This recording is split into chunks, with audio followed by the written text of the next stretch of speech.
we operate in the renewed hope agenda, revolution in infrastructure development. The Director of Bridge Designs has shown the new agreed design routes. You know, a lot of people have been sending messages as it concerns them. Oh, go to the gazetted route. Oh, go to this, go to that. Everybody, you know, it's like in a football match, praying to one God. This team, Father, let us win. Another team, Father, let us win. It's all according to the heart desire of everybody that is involved. And Mr. President says that this development must have two factors. One is the fear of God. The second one is human face. And that's what we have tried to do. Since we came on Thursday, we have been going through the route every day from morning to sometimes 8 p.m., 9 p.m. And we've taken hard decisions. In some cases, we have followed the gazetted route. In other cases, we have realigned to the coastal line majorly. And coastal line from the shore 250 meters by the Supreme Court judgment belongs to the federal government.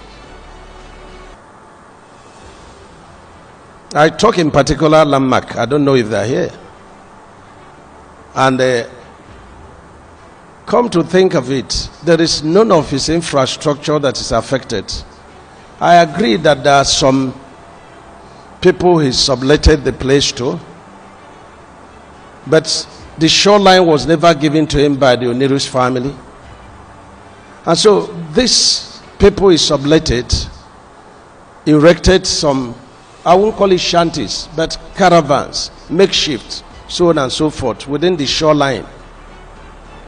And if you go to the shoreline, you will see a demarcation of what was given to him, and you will see a different color of the sand there, different color of the sand.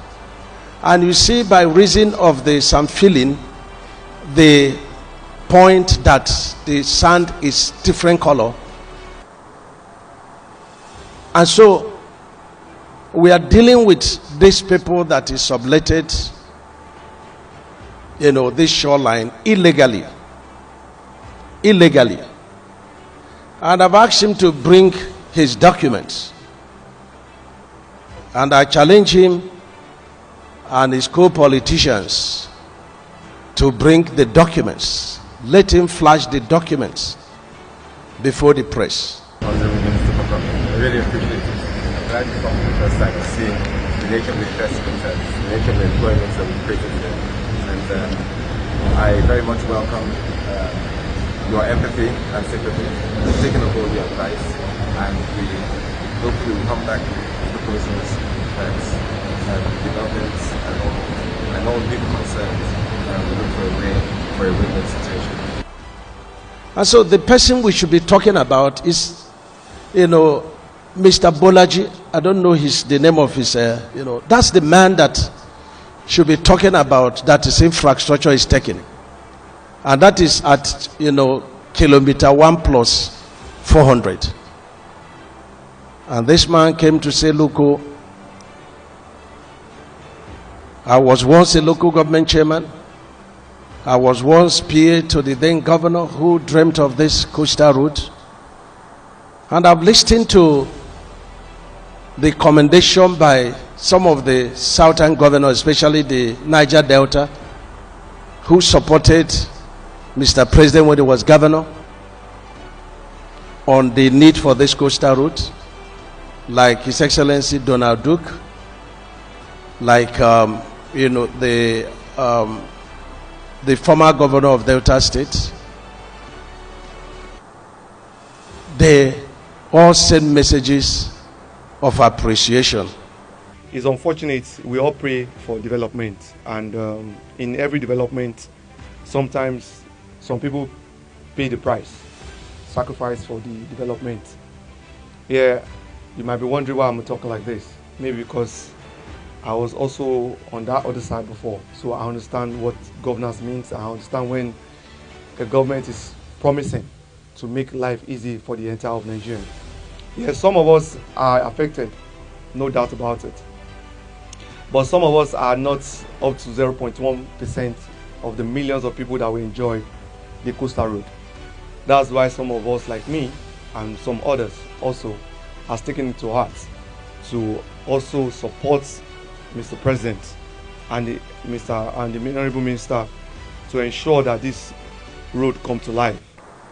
And so I just believe that my brother Landmark is simply playing politics with, politicians, because there is nothing to claim.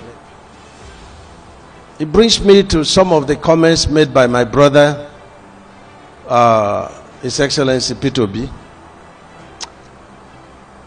I'm not supposed to comment about it because some people have already done the work, and I saw what Arise brought, the say courtesy channel, and they were bringing, similar scenario when His Excellency P2B was governor, and he made a statement. He said, any infrastructure that stands on the way of road construction must go, and there will be no compensation paid. The governor warns that any structure standing against development in the state should give way. We have to remove all structures from the road. That's why we're even leaving most of the structures on the express. Once we start the work, the structures must go. The governor also made it clear that no compensation will be made by the state government over such demolition. Quote and unquote. That's what he said. But look at me, by the human face of Renewed Hope Agenda Administration, we are even paying for people that are illegally staying on the coastline and do not even have, valid infrastructure and valid documents. That is messy. That is messy. Some people darken counsel without knowledge. There is devil in details. When you bring judgment, when you condemn people, you bring judgment upon yourself. And that's what he has done. And I think he's inciting some of the Southeast people that are not well informed. He's inciting them, and he gets them into trouble, and he doesn't go to fight for them. Wisdom is a defense. We know money is a defense. But wisdom gives life to those that practice it. And I want our people to have wisdom, because I'm involved. And there is no inhumanity meted to Landmark.